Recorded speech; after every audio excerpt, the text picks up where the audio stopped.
I promised, not last week, but 2 weeks back, there's going to be one more visiting lecture. This time, the visiting lecture will be delivered by Dr. Xingxing Wu. And Dr. Xingxing Wu will tell you about railroad dynamics. And as I mentioned 2 weeks back, railroad dynamics is a little bit of weird. It's kind of unusual world, because it's kind of like a miracle that the trains are running back and forth, and why the trams are running. Why is it they are running, and why is it there's no steering wheel in the trains? That you're going to learn today. And trams and trains, they don't have a steering wheel. You know that. Okay, but how is it they can select where to travel? Xingxing going to explain that to you. So, Xingxing. Okay, thank you, Aggie. Okay, hello everybody. My name is Xinxin Yu. I'm from this, now I'm a postdoc researcher from the Laboratory of Machine Design, and my supervisor is Professor Aggie Mikola. Yeah, and today we are going to talk about some fundamentals of railway dynamics. Actually, this is also the topic of my PhD dissertation, so I'm very happy, very glad, and very honored to get this opportunity to deliver somehow my topic to you guys. Yeah. So, okay. A second. So we start with one video.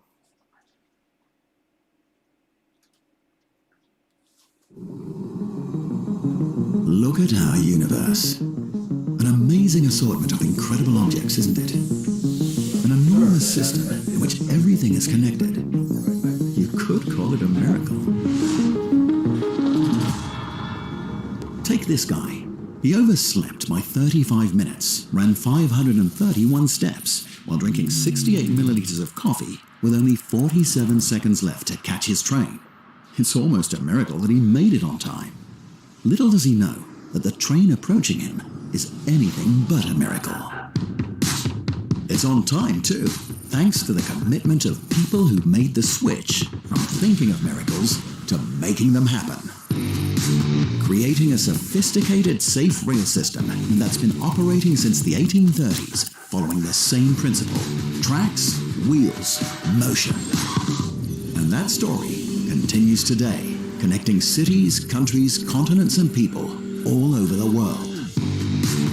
Imagine the importance of a proper wheel-rail interface, the value of solid catenaries and pantographs, the wear and tear of the material, and the significance of proper maintenance. It's engineering that keeps things going, helping us to stay safe. With bright heads connecting these dots, connecting us, so we can find our ways to work, our friends, our homes, or completely new destinations. Without noticing, it's all part of one of the largest, most innovative systems in the world, where everything is connected, like in our universe.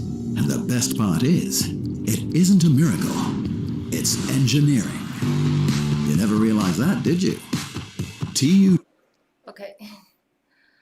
And after we watch this video, and I have my first question here. So my first question is, what are the 3 principles of the railway? Yeah. Not easy. Yeah, they just explained in the video. So how do you think? Yeah. Wheels, tracks, something. Exactly. So they just now in the video they said we have tracks, we have wheels, and we have motion. So those are the 3 principles of the railway, and tracks, wheels, and motion. And also these 3 is also our content of today's lecture. So we are going to talk about some tracks, wheels, and motion. Especially we are going to talk the motion we are going to explain today is one which is called haunting motion, which is very typical in railway dynamics. And in the last, we are going to talk some relate to these railway research questions. Let's first start with tracks.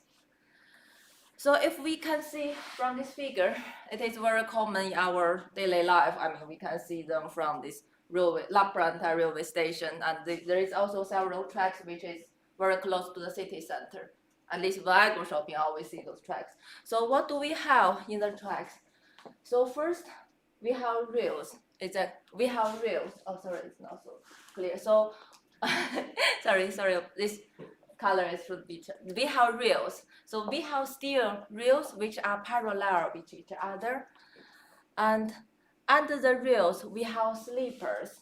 So what is sleeper doing here? So sleepers help to help to support the reels on the track.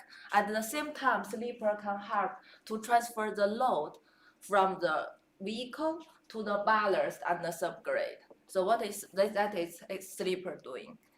And under the sleepers, you can see you have a lot plenty of crushed stones around. So those stones we call it ballast. So what is ballast doing here? So ballast will help to hold the vehicle in place. At the same time, ballast will help to absorb some noise from the train. Yeah. And in the last, we can also see those. Those are called fastening system. It is exactly what come from by the name. It's hard to fasten the sleepers and with the rails. Yeah, so those are the some general introduction of our tracks. So then we have a second question. So what's the name for the stones below the track? The stones, the crushed stones below the track. Ballast, right. So what are the two functions of them? So what are they doing here? Exactly. Okay. How about another one?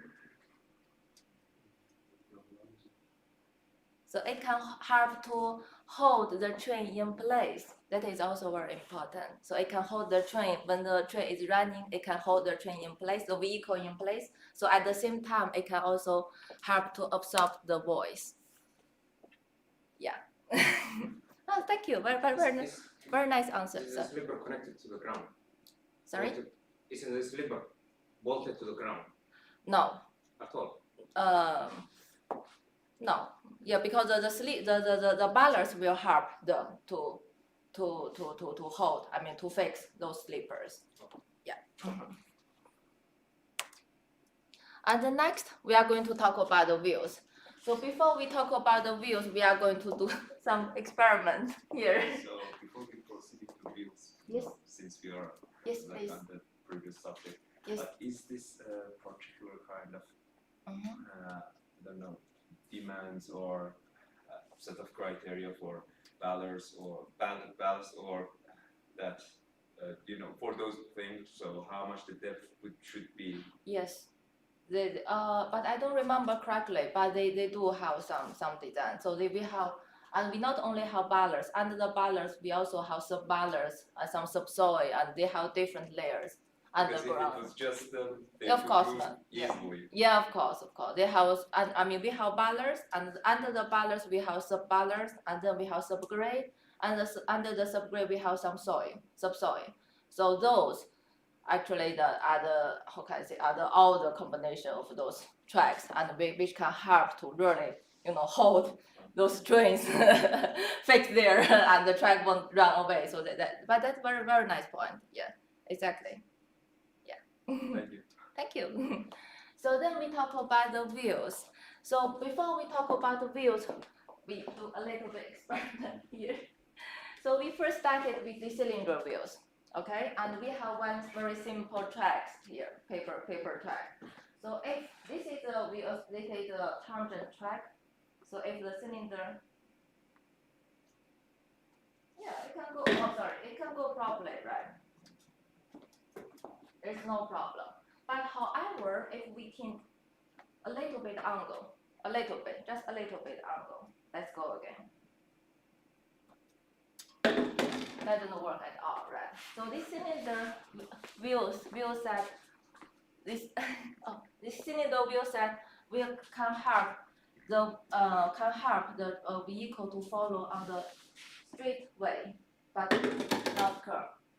But if we check this one, we have two cups which are, you can see, I glued them together and two conical shape. So how will it go? Let's start it with the straight track.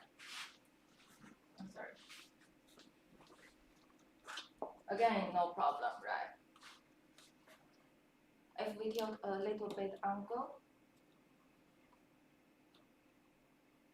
Sorry. More velocity, maybe.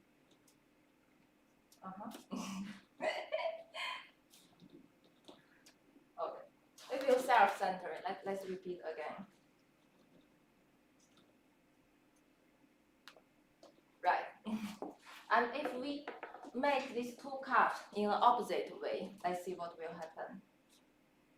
It doesn't work. It doesn't work at all. Yeah. So this is very typical shape of railway engineering. So we cannot see them on the road, or we cannot see them in the car. I mean, in the road vehicle, in this road vehicle. So this is very typical thing. It's railway engineering. So we can also watch about how to explain to show a little bit.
So from here, just now we already demonstrated by ourselves.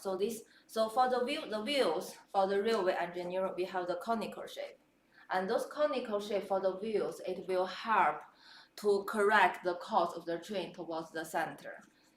And we can also see from the left figure. So we have different parts of the wheel of one wheel set. You can see the conical, we go this sign shape, and for the cylinder we can go straight. But it doesn't work when you have a little bit curve and the cylinder doesn't work anymore. And the opposite way, it just doesn't work. It will just run away. So this is the first typical thing of the wheels for for the railway engineering. Okay, so now next we are going to explain. So why wheels never leave the tracks? So we are going to do some physical interpretation here. So from this figure, you can see we have two wheels and one wheel set in the center on the track. And what do we have? We have gravity force, right? And we also have reaction force between the rails and the wheels. And if we do a little bit this force analysis, we can see the reaction force, the longitudinal reaction force will cancel with each other at this time when the wheels in the center. But however, let's assume when the wheels move a little bit to the right hand. So as you can see, when the wheels move to the right hand, the x of the axle will also tilt a little bit, right? If you see this this dash spot line, so it makes our reaction force will also tilt a little bit as our axle. So now again we do this force analysis here. So we can, and in horizontal we can get one net force. So what is this net force doing? So this net force will this net force forward, they will forward left, and it will help to bring the wheels automatically to the center. So this is the reason why this conical shape will always self-center when they are moving on the track. Yeah. And after we discuss the shape of the wheels, and next we want to explain the material of the wheels. So the wheels, as they also explained into the video, so we have two conical wheels, and they are rigidly connected by an axle. And if you see from the figure, you can see the wheels and the rails, they are all made by steel material.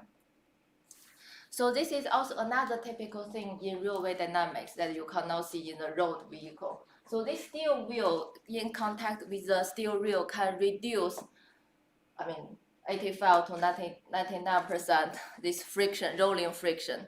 Then this rubber, and then this road vehicle, the rubber, the rubber wheels on the road. Yeah, so this is the second difference between the railway wheels and the road wheels. And the wheels, what's the component of the wheel? We have the tread. As we discussed, we have the tread which has the conical shape. At the same time, we also have flange. The flange will prevent the wheels run out of the track, the climbing and derailment. That is the flange doing. And next, we are going to talk about what's the size of the railway, the wheels for this rail train. So from the left figure, you can see this is the Professor Ralph Dolliver in Delft University of Technology. He's the leader of the railway group there. So you can see, if you can see from the left figure, it's big, right? But do you know how big it is? You don't know how big Professor is. Yeah, you don't know how big Professor. So exactly, it's difficult to imagine, right? But how about here? So now do you know how big it is? Till here, it's this size. So this view, so I visited the TU Delft in the spring. In the springtime, I visit Delft University, and this is Dr. Season, which is taken by a very famous professor, Ara Schramm, who was your bicycle teacher last month. Yeah, so now you know the whole big size of the wheel set. It's super huge, right? So now we have the third question. So what are the two differences between the wheels in railway vehicle and road vehicle? Yeah. Shape and material. Sorry? Yes. Shape and material. Yes, first is steel material, and second, It's the shape. the shape. What's the shape? What shape? And one is straight and one is curved. Conical shape. Exactly. Very nice. So that two difference, they are the shape of the wheels for the railway is always conical, and the material for the wheel and rail, they are steel. Exactly. Very, very nice question. Very nice answer. So the last, we are going to talk about motion, and exactly we are going to talk about hunting motion in lecture, like this up to small wheel set. So we also will watch one. Truck hunting is a lateral instability in which the truck shifts side to side and creates excessive wear to the truck components, the car body, and potentially to the commodity. Roller side bearings do not contact the car body and provide no resistance once a truck begins to hunt. Minor constant contact side bearings apply a vertical force between the car body and the truck, creating frictional turning resistance, which controls truck hunting. So hunting motion, it is the source of the significant lateral and yaw oscillation that contribute to the vehicle instability, and particularly at the certain operation speed. So later we are going to analyze this hunting Truck motion. hunting is a lateral instability. Before we talk about hunting motion, we want to explain a little bit the contact force, especially the friction force of the wheel and rail contact. So because the wheels, even though they are made by steel material, but they are still deformable body. So in reality, the wheels and rail, they are deformable bodies, and the relative motion is neither rolling and slipping, nor rolling without slipping, or something in between. So if we see the right figure in the right hand, So in this, the contact area, that is the contact patch. We call it contact patch in railway engineering, but it is also contact area between the wheels and the rails. And in the contact area, in these creep forces, we have two components. We have one adhesion area, and we also have one macro slip area. So in this adhesion area, we assume that the velocity, the contact velocity, it is zero. There's no, the relative contact velocity is zero. And in this macro slip area, we assume that this contact velocity is very small, but it's not zero. Yeah, so do you have any question here? Because you look quite, is it too difficult? Yeah. So, but what I want to say here, if you look at this figure, so I want to say here, actually the contact area between the wheels and the rail, they are super small, to be honest. They are only 0 centimeter. So that's why if you imagine we have this size wheels as we see the figure, we have this size, the contact patch. So that's why we just now we explained the why this in railway engineering, the wheels and rail, we assume they are efficient contact. So that's the reason why their friction can be reduced so small. I mean, they can reduce so huge that this road vehicle. Because in road vehicle we have tires, and the tire, the contact area, they are bigger. The tire can deform a lot. So that just explained why this made by steel material. So we can say that is contact efficient. So here we just want to explore, we just want to explain what do we have in those under the wheel, those contact area. And we also want to say this tangential the contact forces, the frictional contact forces here in railway engineering, we call it creep forces. And the creep forces it is proportional to this contact velocity between the relative contact velocity between the wheels and the rails. And then we have the fourth question. So tangential creep forces are proportional to what? Oh, sorry? Go. Yes.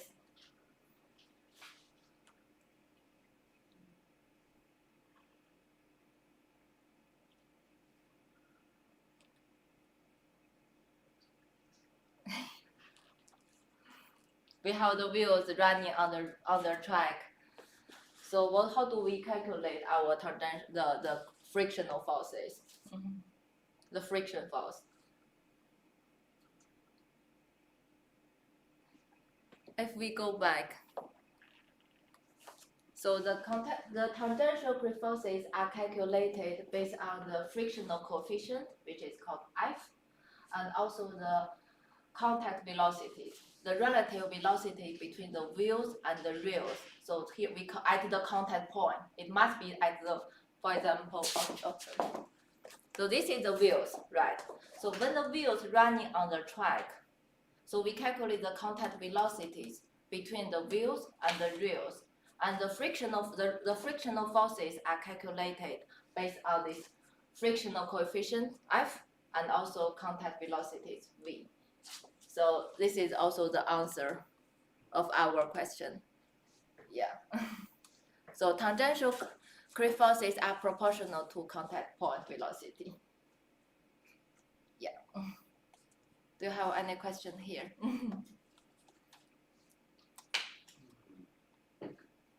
Yes. Okay. Then we go next. So after we talk about the forces, now we go in detail. So what about the stability of the unsuspended wheel set? Exactly what we show this hunting motion. So we first, because we have this conical shape, so the rolling radius of the wheel set. I mean, how do we define the rolling radius? We define the rolling radius between the x of the wheel set and the contact point. So when the wheels, so let's see, this is one wheel set. When the wheels moves from left to the right, so what it will happen? The rolling radius. So the rolling radius is defined between the axle of the wheel set and also the contact point, right? So when the wheels are moving from the left to the right, let's say, so what will rolling radius change? To reduce. It will change, right? So the left will become what? The right will become what? When it tilted to some, To the right? Yeah, to right, yes. the right becomes bigger and the Yes. left becomes smaller. Exactly. Exactly. So our rolling radius will change when the wheels are moving from left and to the right, and those differences are based on the cognitive angle alpha. If you look at the red corner, the left corner, okay, that corner, the alpha, and also depends on this. We call it y. We call it lateral displacement. And I also want to explain to a little bit how do we define this local frame in railway engineering. This body frame, local frame, or body reference frame. Yes. So how do we define them? The body frame for the railway engineering. So if there is one track, so along the track direction, we call it longitudinal direction. So it is x. We are using x variables. And along the perpendicular, when it is perpendicular to the tracks, to the rails, when they are, along the direction of sleepers, we call it lateral direction. So we are using y, okay? And when it is perpendicular to the ground, we call it vertical direction, okay? So we use z. And then for the angles, we use three position variable. We also use three orientation angles. So when it is rotate, let's say here, rotate along the z direction, we call it yaw angle. Okay, when it is rotate, I think along the longitudinal direction, let's say if we rotate like this, we call it row angle. And when it rotates along this lateral direction, in y direction, we call it pitch angle. So this is how do we define the frame? I mean, the local coordinate system here. So now we continue with the kinematics. So we have the rolling radius from the left and right, and then we can calculate our wheel set velocities. Okay, so based on this v is our speed, is our forward velocity, which is along the longitudinal direction, and y is the lateral velocity. And in z, in vertical direction, we assume there is no relative velocity. There is no velocity. The wheels won't fly up, right? So we assume they are zero. And the rotation matrix. So here we only consider, in this case, we only consider the lateral displacement and also the yaw angle. So the rotation matrix next, and then we can get based on this position vector of the contact point at the left view, we can calculate the which is called relative contact velocity. The contact velocity at the contact point at the left view. So those are the kinematics that we have. And after kinematics, we are going to explain the dynamics. So what is the dynamics? We assume the inertial forces in the lateral direction is is plus this creep force, the tangential friction force in lateral direction. They can cancel each other. And we also assume this inertial moment, the inertial torque in vertical direction, and also with the creep force in vertical direction. After we build the dynamic equilibrium equation, we can construct our equation of motion in a matrix form. And then we can get linearized equation of motion. And after we get the linearized equation of motion, we can transform the second order differential equation, the second order ODE into the first order ODE equations. And then we can get our matrix. We call it system matrix A here, the matrix there, and we call it system matrix.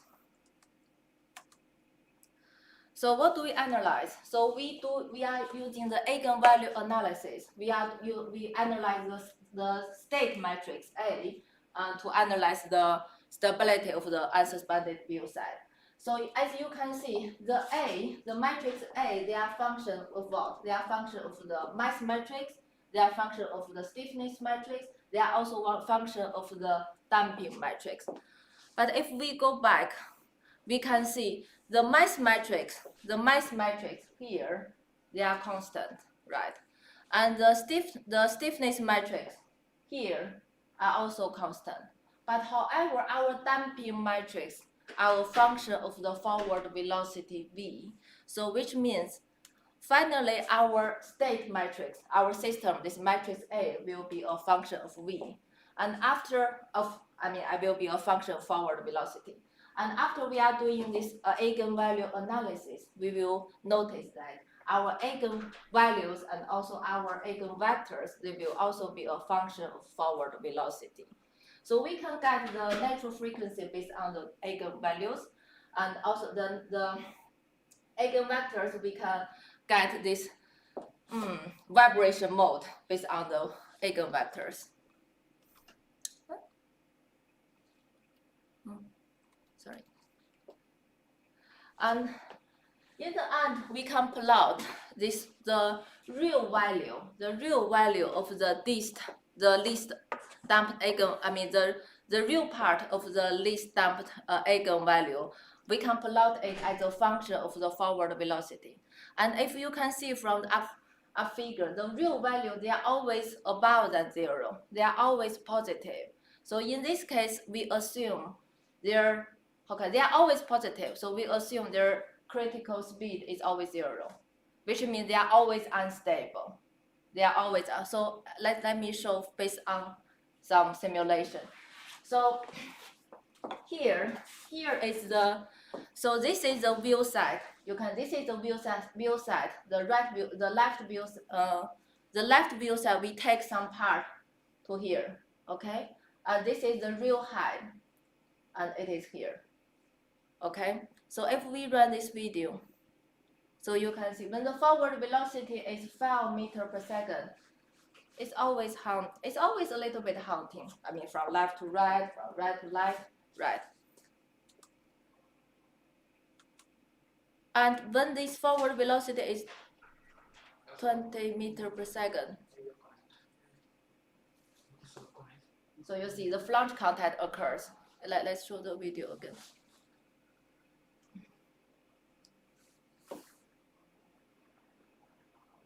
It goes crazily, and if so now you can see the flange can help to protect the wheel set to run out to fly. I mean to help to protect the derailment. Yeah. And after we introduce the single wheel, by the way, do you have any question based on this analysis of unsuspended wheel set? Do you have any question? Yes. No. Okay. So then after we talk about one thing, we just now we use a lot of time to talk about the wheel set. So now we come to the autonomy of the railway wagon. So what do we have in railway in this one vehicle? We have car body. Under the car body we have wagons. Here we call we call it bogie. Sorry, we call it bogies. And under the bogie we have the wheel set. We have the wheels. So it's generally like this figure. So we have the car body, and under the car body we have two bogies, okay? And under the bogie we have the wheel set. So what do they connect it between the car body and the bogie? So we can see we have a lot of spring and damper suspension system. So there's no joint here, at least, kinematic joint. And based from this bogie and wheel set, they are also connected by also different, this spring and damper suspension system. So here we have, so when they connected between the wheels and the bogie, we call it primary suspension. And primary suspension will help to, they can help to stabilize direct the lateral motion and also curb behavior. And between the car and the bogie, we have the secondary suspension. So secondary suspension is also very important for stabilization. But however, the most important for the secondary suspension is for the passenger comfort. And now we have the last question. So what are the functions of the primary suspension and secondary suspension? Secondary is for the comfort of Yes. How about the primary? stability, Stabi- lateral stability. Stability of what? In which direction? That- Lateral direction, right? Exactly. And also, but curl behavior we are not going to discuss today. Yes. And after we talk about, so now we extended our stability analysis to an arbitrary vehicle. So again, sorry. There's a question in Yes, the chat, please, please. and this is that is gyro affect? Does gyro affect? Is gyro effect considered in the force analysis or not? You mean in our case, we don't consider that because we assume our how can I say? Okay, so we have just now we talk about we define 3 different angles, right? We have the this pitch angle, we have yaw angle, we have also this roll angle. But in our case, only this pitch angle they are changing, they are changing a lot, right? But however, the yaw angle, if we allow the tracks, actually the difference they are changing very small. It's milliradians after calculation. And I expect, and also this roll angle is also we also assume the angle change during dynamics. The angle change very small, so therefore we don't consider that one. Yeah. Okay. Okay, let's continue. Yes. So after we discuss the stability analysis of the single wheel set, now we talk about an arbitrary vehicle. So we have the different coordinates for the non-wheel set, and we also have the wheel set. And just now we mentioned that for the coordinate of body, we only consider the lateral direction and also the yaw angle. And then we build our equation of motion, our linearized equation of motion. And we can get our mass matrices for the wheels and for the wheel side and also for the non-wheel side. And we can get our suspension matrices based on the energy. We can also get our wheel side creep forces matrix. And then we are doing this so we repeat.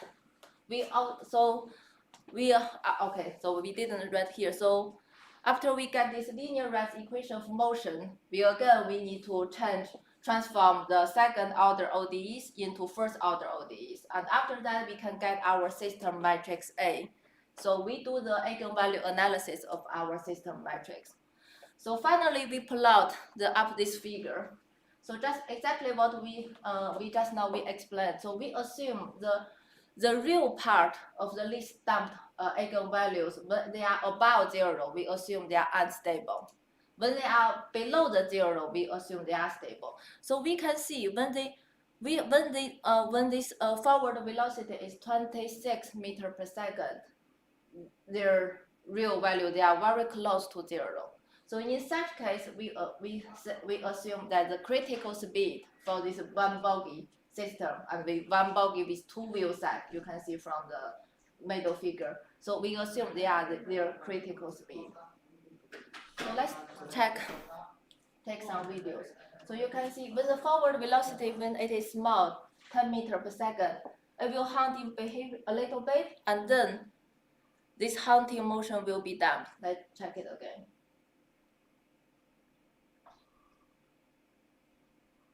Right, this hunting motion will be damped. However, when we come to this critical speed, you can see it's hunting, but not flange contact, not crazy. It's always keep this keep this oscillation. And in the end, we check a crazy one. When it become 240.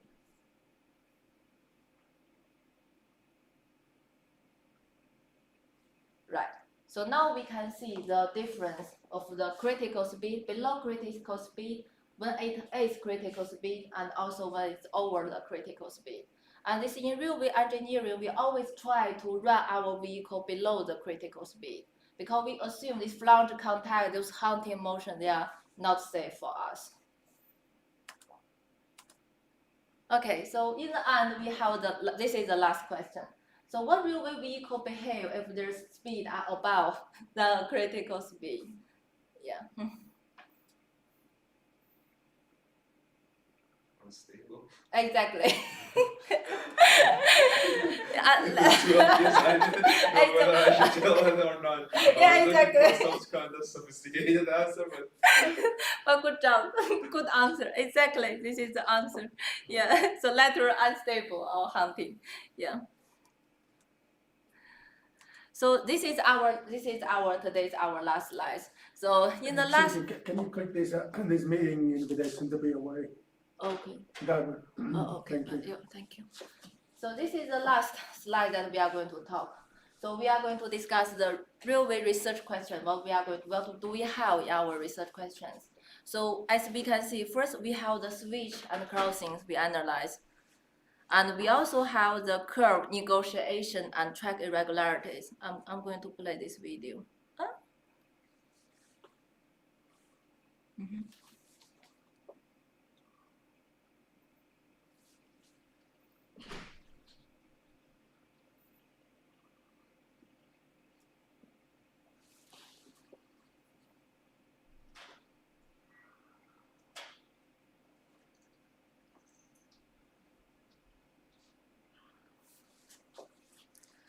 And we also have stability analysis and derailment.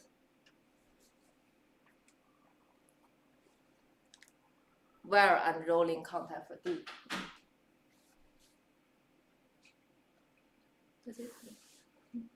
So later you can see the derailment happen.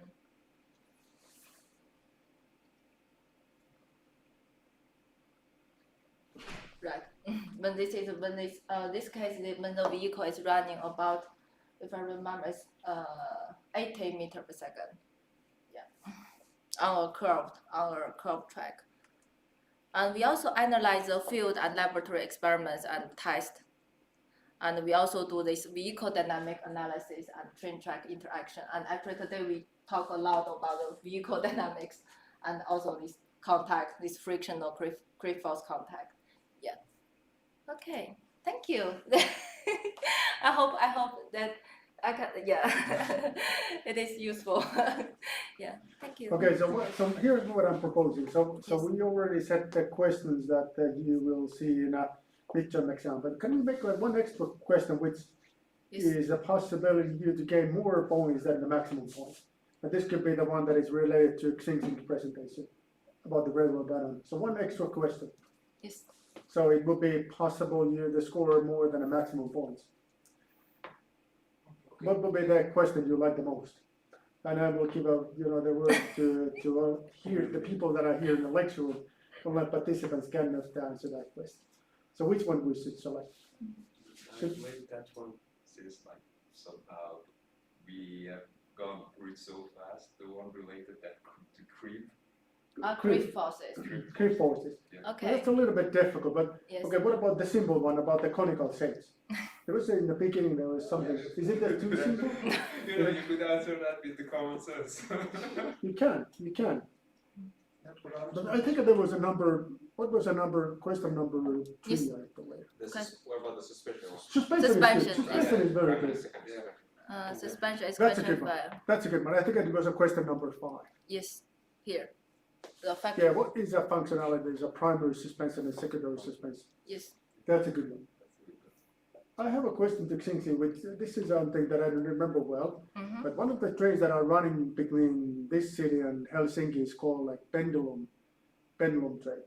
Oh. You know, there's intercity and the pendulum. Okay. The pendulum stands for the fact that the train body, Mm-hmm. the car is actually tilting in the curves. Okay. And it's Yes, of somehow course. based on this pendulum technology. But what is this technology? Because Jose once explained that to me, but I don't remember anymore. It's about the curve negotiation. No negotiation, the that's curve- what it does. Yeah, that is the curve negotiation. And Okay, so because you guys know that there's one train that is called pendulum train. yes, And it's not these double deck trains, but the single deck trains. And I think that they are made such that they could have a higher maximum speed yes, than the one with the double deck. yes. But I think that they're still running more or less the same speed. Mhm. But they could run faster because this curve negotiation. Exactly, because for the curve, when the curve, I mean, in the tangent track, the tracks they might be same height, but when this for this how can I say, for this when the curve comes, there is angle They kind of like tilting. they are tilting the plane between this. I mean, And then that's why you and go they have faster. yeah, exactly. And if you analyze the forces when they tilt, you have these centrifugal forces, and you can kill the tangential forces. So So which one are more efficient, like double deck or single deck, in terms of? Oh, that's a good one. That's a good one because that goes in a fact like how much the air resistance plays a role. That's basically what you asked. Yes. sorry, I what? don't know how much the air, because we learned that the friction between the wheel Yes. and the rail Mm-hmm. is very small when comparing the friction between tire and the road. Exactly. So yes. there's a huge difference. Yes. So that's why trains are called as a clean way to transport. Mhm. But what about the air resistance? How much that is playing a role? I guess that there are two different factors. Yeah, The one okay. that is related to how much there is a friction between tire and the wheel. Mhm. I mean wheel And yes, and the road. yes, And then how much is the velocity, the contact. how much is Mhm. air resistant because of the velocity. I guess Okay. the air resistance is not so significant. Yes, I think. I think so Because too. already it's optimized, the contours are there and the shape is optimized to minimize drag. Yeah. Well, if you look at this high-speed train, they look like Yes. sport cars. Mhm. So probably not so significant. But I don't know, and what is an answer? Because Yeah, hard to double deck, target. for sure, the air resistance is higher, but how much is that insignificant? I guess it is. Here, the maximum speed is 160, what they use in Finland. Or is it 200? 200. 200 something. Is 200. it 200? I Is it witnessed 160 kilometers when I was coming from Helsinki to Lapland. So Ah. 160. 160 maximum. Okay. That was my experience. Okay. Mhm. In China, I was in a train that went 40 something. 340, You will have that one. and it feels nothing. It feels like nothing. You don't feel any kind of vibration or anything like I that. believe the fastest one is in Japan, and it's 602 kilometers per hour. Wow. Seriously? Really? Is it magnetic train or just That's normal train? ridiculous. 600 and I think is it in a daily operation or something that is it's conceptual, I think, at the moment. okay? But there are in Shanghai. There's a very fast train that takes you to the airport. Mhm. What's the speed of that? In I don't Shanghai? Yeah, in Shanghai they say that the speed is 431 kilometer per hour. But I think that's a magnetic train, isn't it? Yeah, it should be No magnetic. longer with the rails. Yeah. I mean, with the wheels. Whether it's magnetic or not. I believe it might be. Is the 160 due to the legal or is it the train that Finland has? Uh, The 160. So is it with the wheels or? Is it because of the law or is it because of the train that Finland has? Still not sure. So what's it?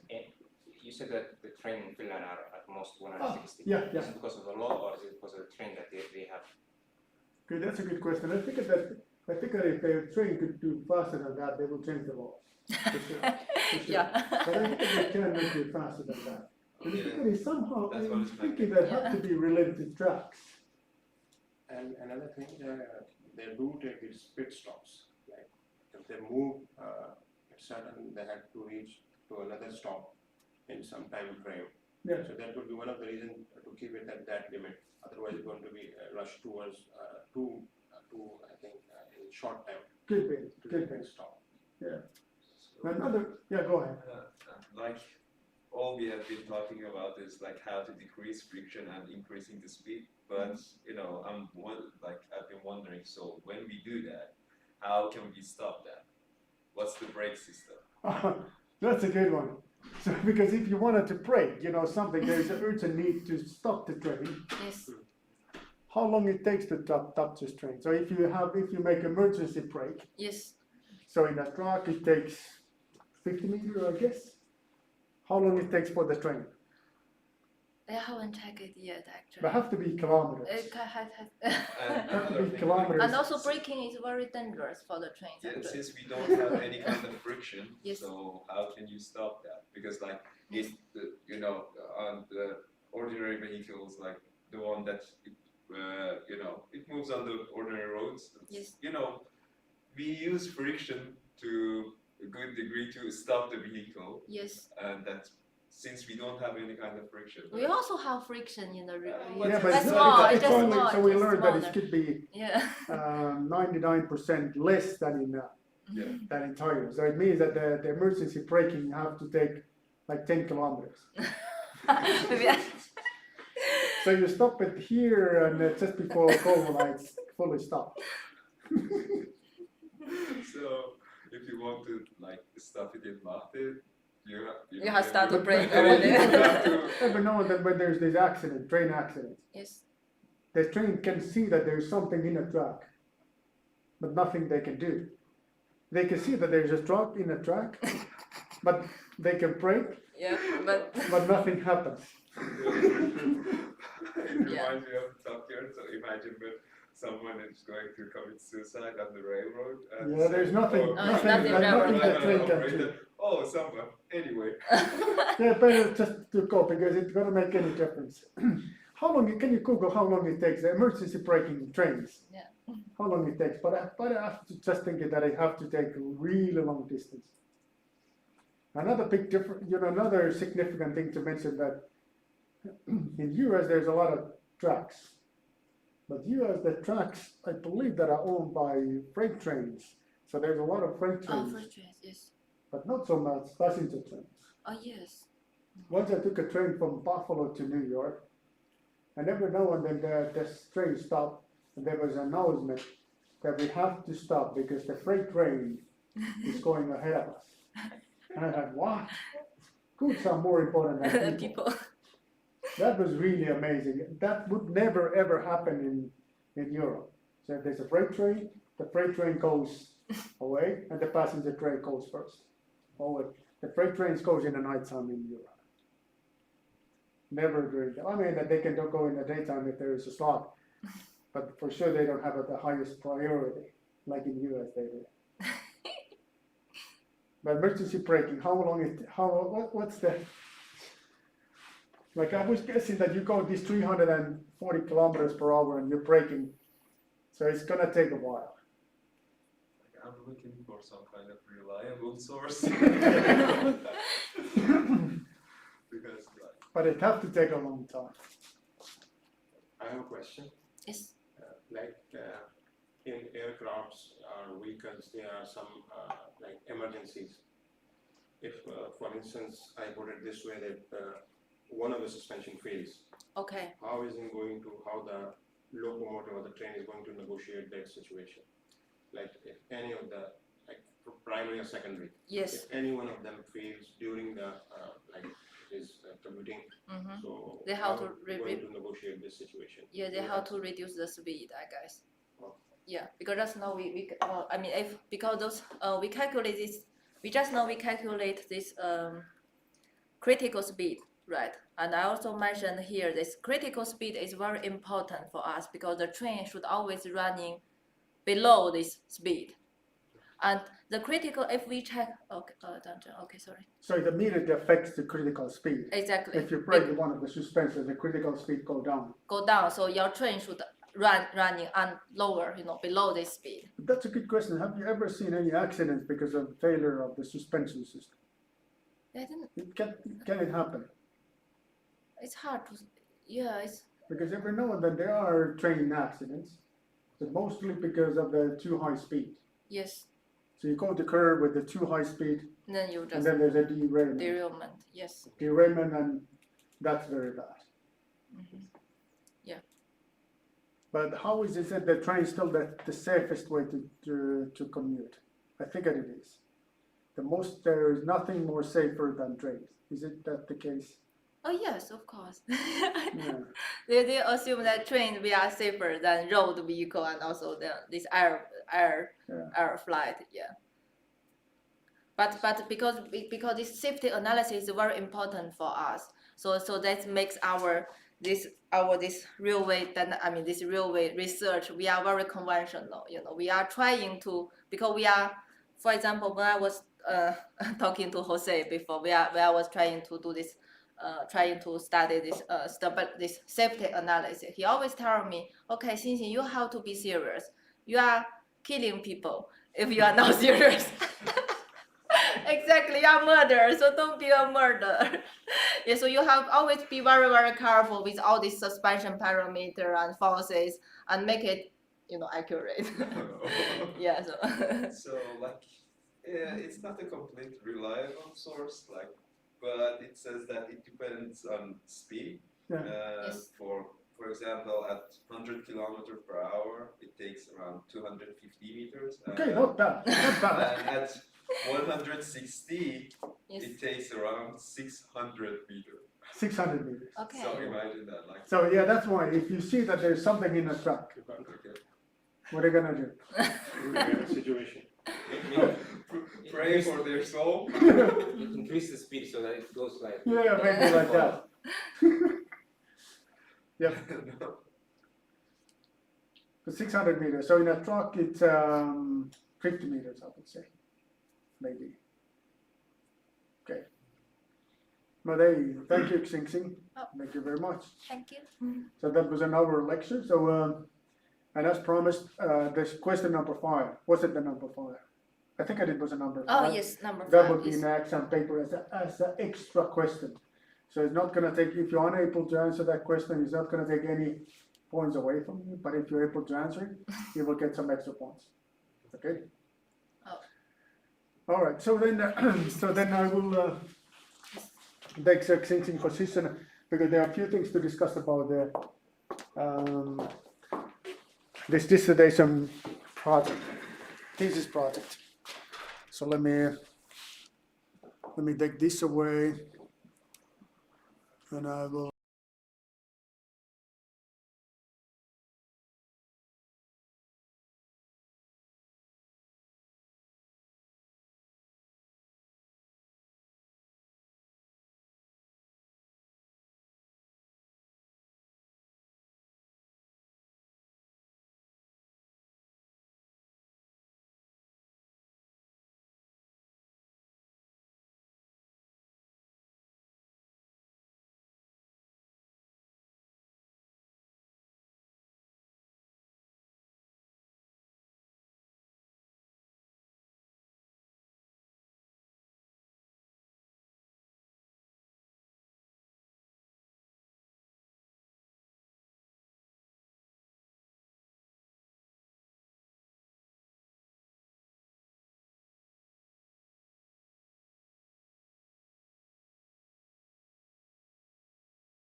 Yeah, it should be back.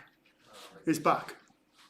Yeah, I can see that it's back. I accidentally muted myself.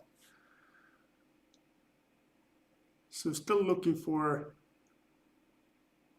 what is the presentation that I delivered to you. So it have to be 31st of March, 30th of March, right? Unless you open it afterward. Yeah, it could be the case too.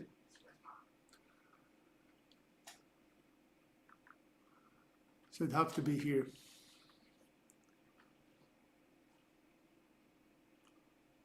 This is a this is,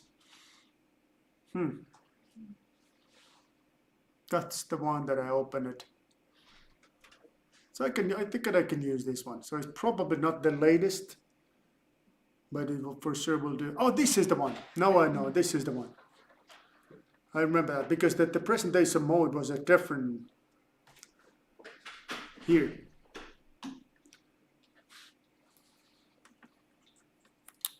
Oh, not this one, but this one. Okay, so we started this. And I think we discussed a little bit about where to get the topic. I think that this was something we discussed. We covered a few slides, and then I speed up too much, and you guys started to complain that there's no longer a way to follow my explanations. Okay, but the topic selection. Remember this website, this one here, is kind of confusing as it is put in their writing in Finnish, but this is something that I definitely recommend you to take a look. So please check this. There are a number of different kinds of instructions available in that website. So it tells you a little bit about how to prepare the proper CV, how to find the companies that are looking for thesis work. Yeah. I don't think it appears on the video. Really? Okay. Yeah, I know. What's the problem? It's this one. So now it should be okay. So this was the one that I mentioned. Please check that website because at that website there's so many information, useful information that definitely worth to do so. Now, once you get that, and again, good idea to contact the professor. Even if you would like to get your thesis topic from industry, it's still a good idea to contact the professor and ask, here I am, do you know any contacts, any good contacts that makes sense to me to do, or ask some particular people where is that I can get my thesis work. But what is definitely needed is that you need to be the one that is active. This is different than many other countries, because many other countries there's a long list of topics available. Here is like seeking a job, seeking an open position from anywhere you want, industry or academia. So you need to be the one that is calling and asking, okay, do you guys have something available? So not just you just sit and somebody will knock your door and say, here's a topic for you. It's not going to happen. Okay. And please remember the email the company. Sometimes they really don't care if you email, but they would like you to use some proper website to give a contact or to make a contact. So if that's the case, then use it. Use it like that. Anyways, it's always good to contact your supervisor. Who is your supervisor, by the way? Because it's my understanding that you have two specialties you have select. So you have two professors, or maybe it could be more than that. 2 to 3 professors that are somehow in your field. So go and discuss with those professors. Like if you select mechatronics, then it's going to be Heikki Hankos. Very important you discuss with Heikki Hankos. If it's going to be the digital engineering, then it's going to be Jussi Sopanen and me. So now let's say that you have mechatronics and digital engineering. So you have 3 professors to discuss. There is no harm to discuss with these 3 professors. But don't go and discuss with Juha Varis because he's not in your field of specialty. So don't do that. Okay? Okay. So these are the stuff that I think we covered 2 weeks back. And these were the things that we discussed 2 weeks back as well. So these are the positive things related to industry. So consider this seriously because if you're looking for a position in academia, it really makes sense to find your thesis topic in academia, because this is like something called like trial period to see how is your performance, how is your level of commitment, and so on and so forth. Same holds for industry. So if you're looking position in industry, make sure that you find your thesis topic from industry. It's not like absolutely such that if you go to academia, you have no longer a place in the industry, another way around. Of course you can do it, but it's easier if you select the right path in the beginning. It just makes your life easier. Usually, in industry, there's a salary. And this is something that is very unusual. I have not heard this from many other countries, that you do part of your studies, your thesis work, you get the monthly salary because of that. That's very unusual. But here in Finland, that seems to be the case. But not necessarily. Think about this as an investment to your future. So even if there's a company that is offering you a position, but without the financial compensation, you may consider that as an investment to your life. And it's hard for me to consider better investment than this. Okay, you might lose a couple €1,000, but think about it in a longer perspective, in a 10 years perspective, 20 years perspective. So if you are able to find a good position in the industry, you can easily make, well, I don't know how much you can make in the industry, but I guess like 60,000 per year, 100,000 per year, that multiplied by 10 or 20, you can figure out the number that is like 1 million to 2 million. So a couple thousand versus 1 million to 2 million, not so significant. So think about it as an investment. University, of course, if you're looking for a position as a doctoral student, then it makes sense to find a position in university. And the location, that's not so important at the moment because we are still kind of more or less in a remote mode. Okay, thesis selection, very important to understand, like why is that this work is needed? What is the level of commitment of companies? Now sometimes the commitment is very low. They really don't care about the thesis work itself, but they care about you. They care about you as a person. So they would like to see how is you as a person, because if they don't like you or if they don't like your performance, it's so easy to say, okay, thank you very much. So this was just a thesis project, go someplace else. So think about it. The companies definitely use this as a trial period. And it's sometimes the project itself is not so clear, but they kind of would like to hire you to see how well you work, how well you perform, and then you ask, what is the topic itself? Then it's like, I don't know, you just come here on a Monday and we will figure that out. It's good to figure it out, the details, why the work is needed and what's the bigger purpose of that. That helps you, definitely helps you. Make sure that you understand all the responsibilities. Sometimes companies saying that there are thesis position, but actually it's not the thesis position, but it's a designer position, as an example, designer position.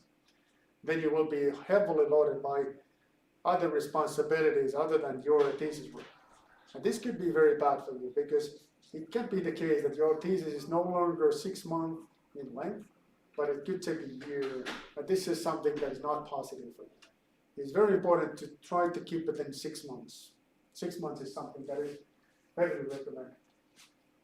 Salary is good to know. And this is, of course, between you and the company.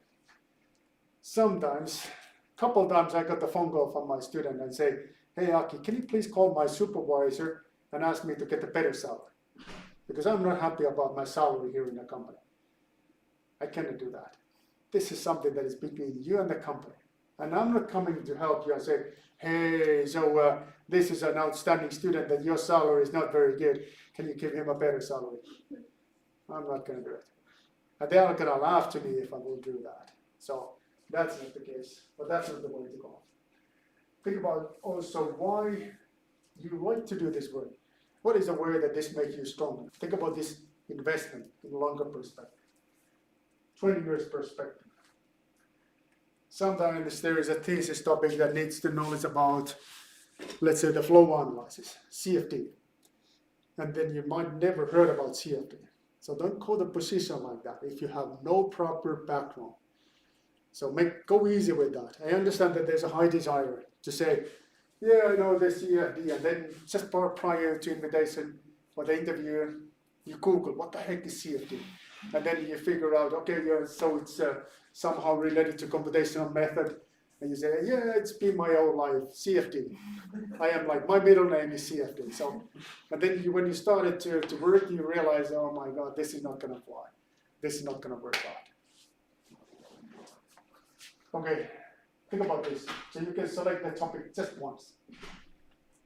There are cases that there is a student that started the project and realized that, oh my God, this smells like work. This is work. I was thinking that this is fun, and this is end up to be work. So I want to give up. I don't want to do this anymore. I want to select the topic that is not so much work. I mean that there are cases I have heard that you can do it, but you better have a good case, and it's not recommended. Not recommended. This, by the way, sounds awful in your CV, that you started the project, you drop out, you start it again. People don't like that. Don't do it. Once you select it, make yourself in the mindset that you're gonna finish it no matter what. Okay, and the topic, like I mentioned earlier, is not gonna define your grade. It's not gonna be such that you're gonna do the thesis under my supervision and you will definitely score 5 out of 5. And you go and do work in industry, it's gonna be 3 out of 5 as best. Not like that. Okay, salaries. So one of the things that you can get the salary is this support foundation, university support foundation. And like I explained earlier, it goes such the way that the company makes a donation to this foundation. And the foundation then opens a call, select you to this position, and you will get the money tax-free. That's one possibility. Salary from the company, salary from the university, or no salary. I would say that this is not the so critical thing, because again, 6 months versus 20 years. So think about this investment principle. Okay. Nature of the work. 6 months, very important. So this is a 6 months. Many times I mentioned that this 6 months is unpleasant time for you, and it's physically gonna hurt you. It feels so bad, but that's okay. Because 6 months you can tolerate the pain and you can tolerate the unpleasant feeling, because it's only 6 months. So it's not bad. So it's not gonna be like 6 years or 20 years or anything like that. This is your opportunity to demonstrate what is that you're capable of. Independent work, so you're not gonna get the help from your fellow student. You will get the help from your supervisors, but your supervisors are not gonna make the work for you. They are not gonna write the thesis for you. They can guide you, but they will not conduct the work. And you know that the idea is that all the studies, all the courses you have passed, now you're demonstrating that they are with some practical use. So demonstrate your ability to solve a large size problem. That's what this is about. Sometimes people are thinking that once I finish my thesis work, the planet Earth will start rotating in a opposite direction, because it's such a huge work, so it's such a significant work. That's not gonna happen. Sorry to tell you that. It's gonna make a tiny difference in the world, tiny. For you, it makes a big difference, of course. Sometimes the people are thinking they have to be huge, be something that people are speaking in social media, and you're gonna be invited to television show and this kind of stuff. Not gonna happen. It can happen, but I have never seen the case like that. Okay, so think about it as a project, 6 months in length. Now these are the way it goes.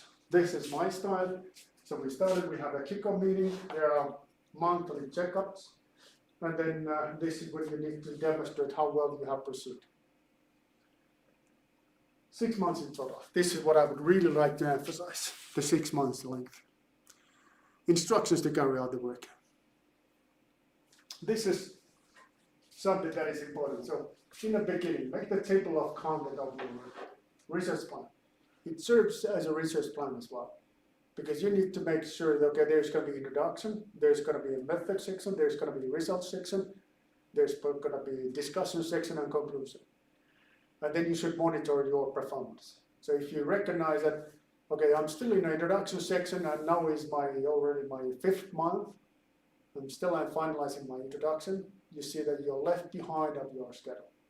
So it works in that purposes as well. Make sure that you organize a key committee. This is extremely important. There should be supervisors from university and from industry. Make the high quality literature review in the beginning. Google Scholar, Scopus, Web of Knowledge. I would say the Google Scholar is very good, but it doesn't really matter what you type in a Google Scholar. You always get 5 million different articles, 5 million. Even if you say like, something that is very, very detailed. Try about the creep friction in trade, and you will get 10 million articles. Or rotations in space, you will get 15 million articles. You can't cover those 15 million articles. And some of them are not really related to your subject matter. So the problem in a Google Scholar is that giving you too much information. Scopus giving you just the stuff that are related to scientific papers. Scientific papers may be too much to you to handle. But if you can do it, that's great. Usually the references have a different qualities. If you think about the references in your work, the highest possible quality is the scientific articles, journal articles. Then comes books, then comes some internal publications, and then the final ones are discussions with the individuals. Sometimes those are mentioned in the reference list. They have very little value. Website, by the way, it's just a little above the discussion with individuals, but they're not so significant. Okay, start preparing your manuscript in the beginning. This is extremely important. First thing you need to put it in a writing is an objective. Why this work is needed. Why you are expected to do this and that. How are you measuring your success? Those are the things that should be put in a writing. You should show that to your supervisors in a company and in the industry, academia, and ask, are you happy with this? And if they are, that's going to be fixed. You're not going to change your objectives after that. This is just one course, one project, so it's not going to, like I mentioned, it's not going to change too much about your life.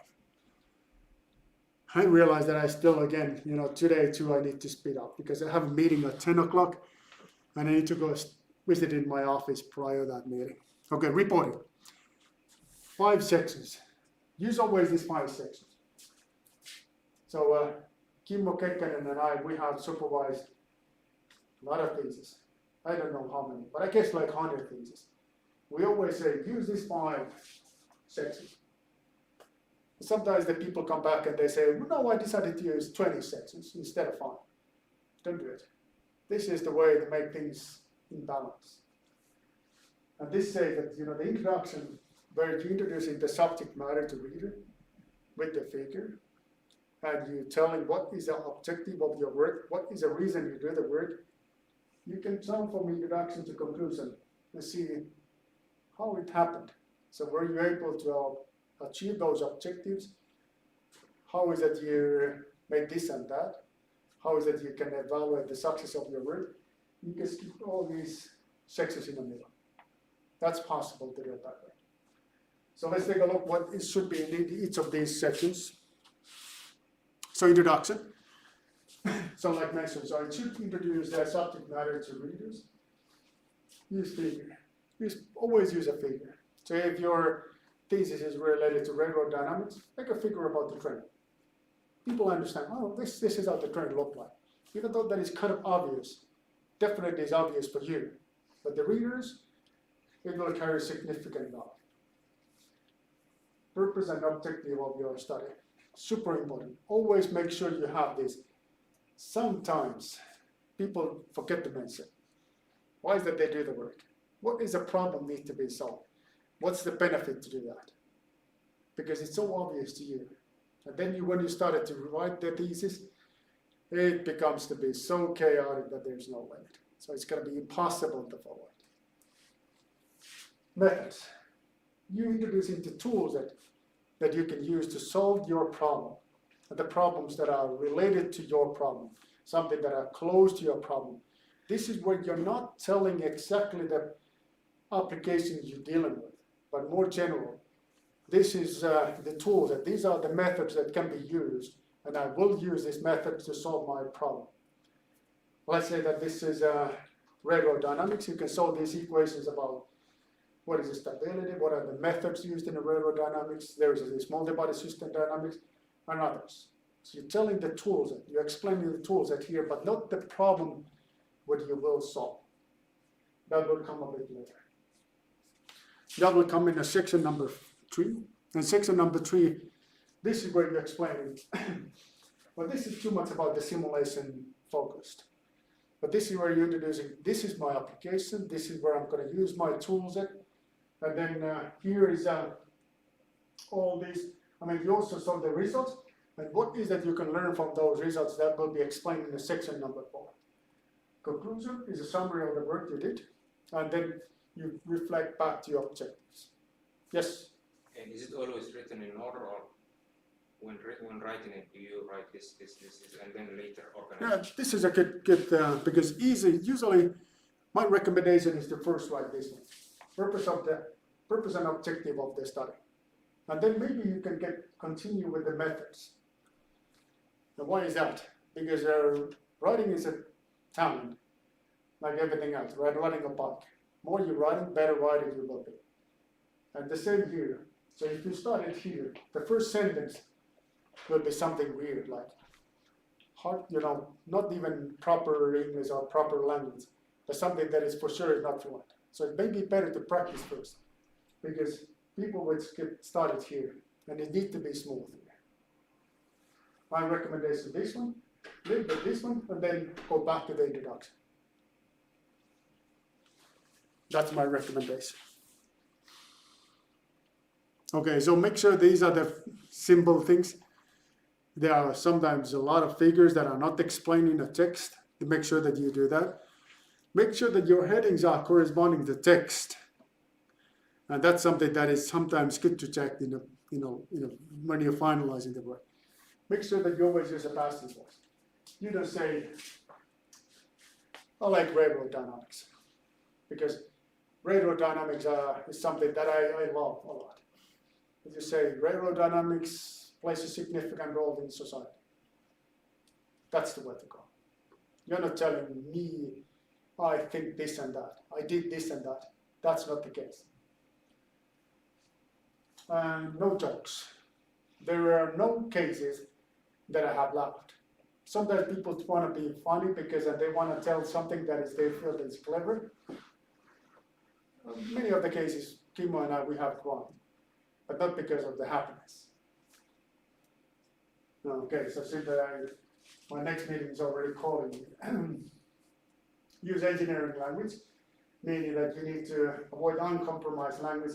You don't just say all machines, but you say something that you're not telling, like 2 general cases.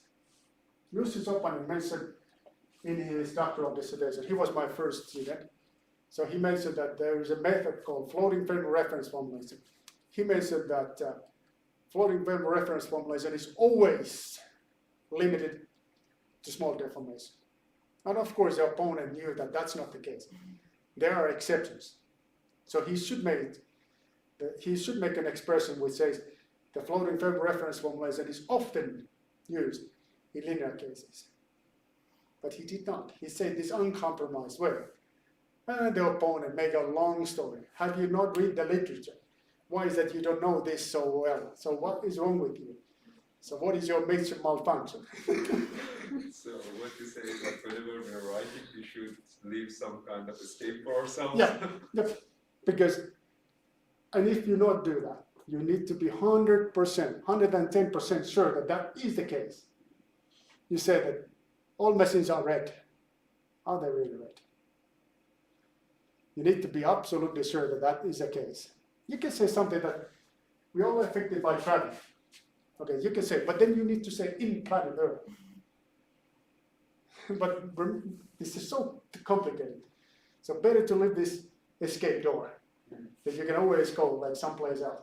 That's why when you look at this literature, they say this method can be used. Can be used. Not saying it's always used. That's a big difference. Quite large, very. These are the words you're not allowed to use. Quite very. These are the words that means nothing. So don't use it.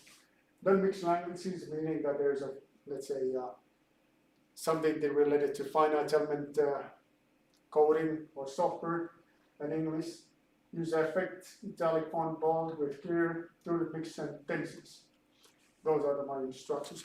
Let me see, maybe this is my last slide. Yeah, this is the last slide. So guys, what are you saying? Because I need to run to my next meeting. We wanted to discuss about, the time for exam. So Yep. when should we do that? Because you're referring. Yeah, I need to set the doodle question. Oh, What will be that? Because you guys seems to have a difficulties to do it in. Personally, I prefer it to be, in the second week of May. Second week of May. Okay, let me close this this one.